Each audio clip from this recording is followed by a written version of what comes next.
आज हम लोग एक क्वेश्चन है उस पे डिस्कस करेंगे जिसमें आप देखेंगे कि बहुत सारे पहलू रहेंगे और एक बेहतर कॉन्सेप्ट समझ में आएगा कि पौधे जो न्यूट्रिएंट गेन करते हैं, न्यूट्रिएंट लेते हैं, वो कहाँ से लेते हैं। तो उसमें जितने ऑप्शन रहेंगे वन बाय वन उस पर भी चर्चा करेंगे। और ये बहुत ही इम्पोर्टेंट एक क्वेश्चन है। आप सुने होंगे कि पौधे भोजन कैसे बनाते हैं, कहाँ बनता है, और पौधे न्यूट्रिएंट कहाँ से लेते हैं और उसका उपयोग भोजन बनाने में करते हैं। तो आइए इस पे देखते हैं, क्वेश्चन देख लेते हैं कि क्वेश्चन में क्या पूछा गया है। क्वेश्चन ये है कि प्लांट्स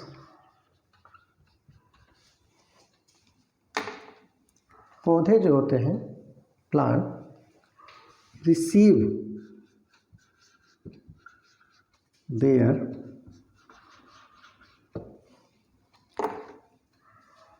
पौधे जो न्यूट्रिएंट होता है वो कहाँ से प्राप्त करते हैं, यानी plant receive there nutrients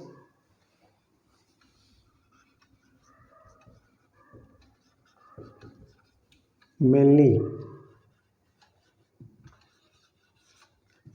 from. इसमें ऑप्शन आप देखेंगे ए, बी, सी और डी। क्वेश्चन आता है तो उसमें ऑप्शन दिए रहते हैं मल्टीपल चॉइस, और अगर जो ऑप्शन नहीं दिया है, जैसे आप 11th में है, 10th में है, 9th में है, 12 में है, या BSc MSc में है, या और कोई पेपर सॉल्व कर रहे हैं, उसमें भी क्वेश्चन आ सकते हैं। तो उसमें आपको रिटर्न में देना होता है। अदरवाइज मल्टीपल चॉइस क्वेश्चन आते हैं। तो इसमें आप देखेंगे कि ऑप्शन में जैसे क्लोरोफिल हो गया,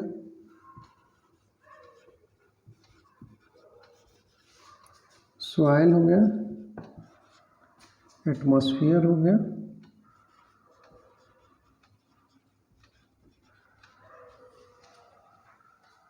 क्लोरोफिल, सॉइल, एटमॉस्फेयर, और एक रिलेटेड है लाइट।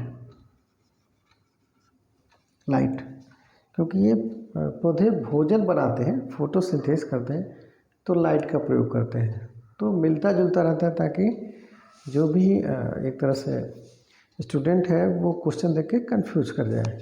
तो इसलिए लाइट दिया है, फिर क्लोरोफिल भी दिया है।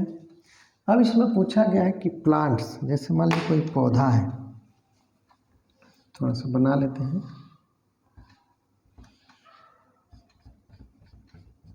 डाई कट है,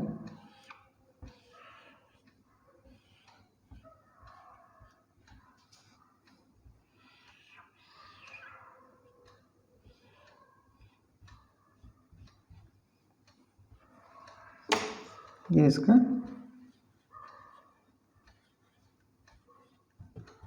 फ्लावर है, ठीक है।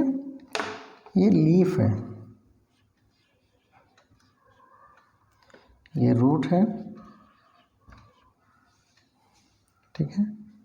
अब देखते हैं कि plant receive there nutrients mainly from.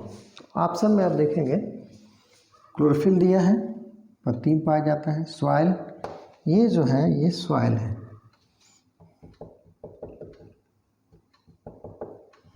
यानी सॉइल। ये जो रीजन है उसको राइजोस्फीयर बोलते हैं,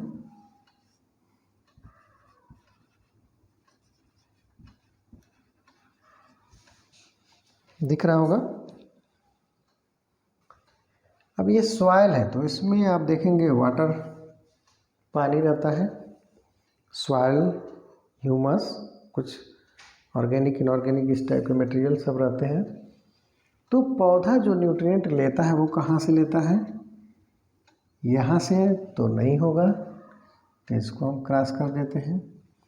सॉइल बचता है, एटमॉस्फेयर बचता है, लाइट, तो यहाँ से जो एटमॉस्फेयर यहाँ से भी नहीं लेता है, लाइट से न्यूट्रिएंट नहीं आता है, ये भी है।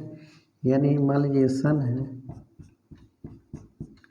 यहाँ से न्यूट्रिएंट नहीं जा रहा है, अब क्या बचता है, ये। यानी पौधे जो होते हैं रूट के माध्यम से जब वाटर एब्जॉर्ब करते हैं उसी के थ्रू न्यूट्रिएंट गेन करते हैं। यानी एब्जॉर्प्शन ऑफ जब वाटर होता है उसी के थ्रू मिनरल वगैरह वो ऊपर की तरफ मूव करता है, यानी सॉइल टू सॉइल, फिर root cell by cell move करता है और रेस्पेक्टिव प्लेस यानी जहाँ भोजन बनता है वहाँ यूज में आता है। तो इस प्रकार के क्वेश्चन जो आते हैं वो बहुत सारे कॉन्सेप्ट बेस होते हैं और इजीली हम लोग ये जानते हैं कि पौधे भोजन बनाते हैं, तो यानी plant receive there nutrients mainly from, भोजन बनाते दिमाग में आता है कि पौधा भोजन बना रहा है तो न्यूट्रिएंट गेन कर रहा होगा, तो सीधे दिमाग में आता है कि लाइट हो सकता है, क्लोरोफिल हो सकता है, एटमॉस्फेयर से CO2 लेता है। तो इससे रिलेटेड थोड़ा सा कन्फ्यूजन क्रिएट होने लगता है। तो इसमें आप देखेंगे वो ध्यान से सोचेंगे कि प्लांट रिसीव देयर न्यूट्रिएंट्स, वो अपना न्यूट्रिएंट कहाँ से लेता है। न्यूट्रिएंट मतलब जो भोजन बनाएगा यानी फोटोसिंथेसिस करेगा। यानी फोटोसिंथेसिस के लिए क्या ज़रूरत होती है, फोटोसिंथेसिस के लिए CO2 की ज़रूरत पड़ती है, H2O की, क्लोरोफिल की, ये बेसिक है, वाटर है, क्लोरोफिल है, CO2 और लाइट की। ये भी ऑप्शन में है, एटमॉस्फेयर से CO2 ले रहा है और लाइट है। और भी बहुत सारे माइक्रो न्यूट्रिएंट चाहिए होता है, मैक्रो न्यूट्रिएंट चाहिए होते हैं। फोटोसिंथेसिस का बेसिक ये पहलू होता है कि CO2, वाटर, क्लोरोफिल, लाइट इनके प्रेजेंस में होता है, लेकिन इसको रन कराने के लिए छोटे छोटे बहुत सारे और भी इंग्रेडिएंट यानी न्यूट्रिएंट की ज़रूरत पड़ती है। जैसे आप भोजन बनाते हैं, सब्जी बना रहे हैं, तो बेसिकली जैसे सब्जी बना रहे हैं तो कोई सब्जी बना रहे हैं, लेकिन उसको उसमें और पंचफोरन लगता है, तेल लगता है, नमक लगता है, हल्दी, कुछ मसाले छोटे मोटे लगते हैं, तब वो बेहतर टेस्ट देता है। उसी प्रकार से फोटोसिंथेसिस जो होता है अकेले में सिर्फ सनलाइट से नहीं हो सकता है, उसके लिए वाटर की भी ज़रूरत पड़ती है, CO2 की ज़रूरत पड़ती है, फिर न्यूट्रिएंट की ज़रूरत पड़ती है, क्लोरोफिल भी है, और भी बहुत सारे जो प्लांट में जो न्यूट्रिएंट की बात हो रही है ये इनकी ज़रूरत पड़ती है, तब जाके रन होता है। जैसे आप 2 व्हीलर चलाते होंगे या 4 व्हीलर चलाते होंगे या आपके पास है, तो पेट्रोल से तो गाड़ी चलती है या डीजल चलती है, लेकिन उसके इंजन में ऑलरेडी पहले मोबिल होता है या कूलेंट का यूज होता है या बहुत सारी चीज़ें और होती हैं। तो इस प्रकार से रन करने के लिए सारी चीज़ें होती हैं, और वो जो जिसके थ्रू रन होता है उसको हम न्यूट्रिएंट बोलते हैं। और ये न्यूट्रिएंट कहाँ से आता है, सॉइल से आता है। ठीक है, यानी अब क्वेश्चन का आंसर आप इजीली दे लेंगे और कॉन्सेप्ट भी क्लियर हो गया होगा कि plant receive there nutrient mainly from soil, मिट्टी, जिसको मिट्टी बोलते हैं। और सॉइल में कई प्रकार के सॉइल होते हैं, तो अकॉर्डिंग टू सॉइल प्लांट के ग्रोथ में पैटर्न में अंतर आता है।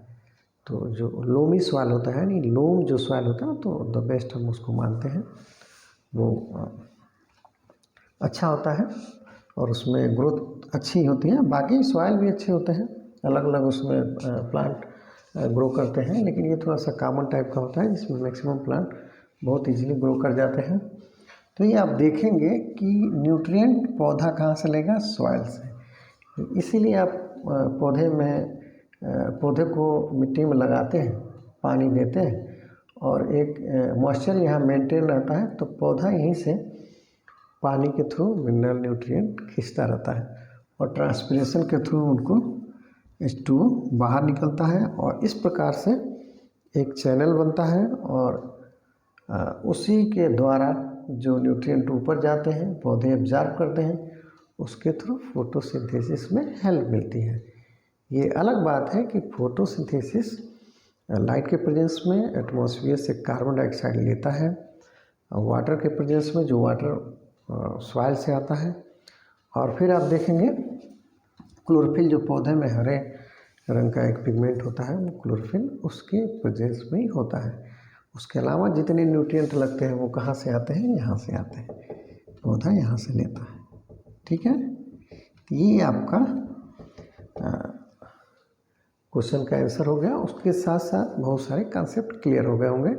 कोई डाउट होता है तो ज़रूर आप क्वेश्चन पूछेंगे। और इसको नोट कर लेंगे। इसके साथ साथ बहुत सारे क्वेश्चन के आंसर आपको मिल गए होंगे।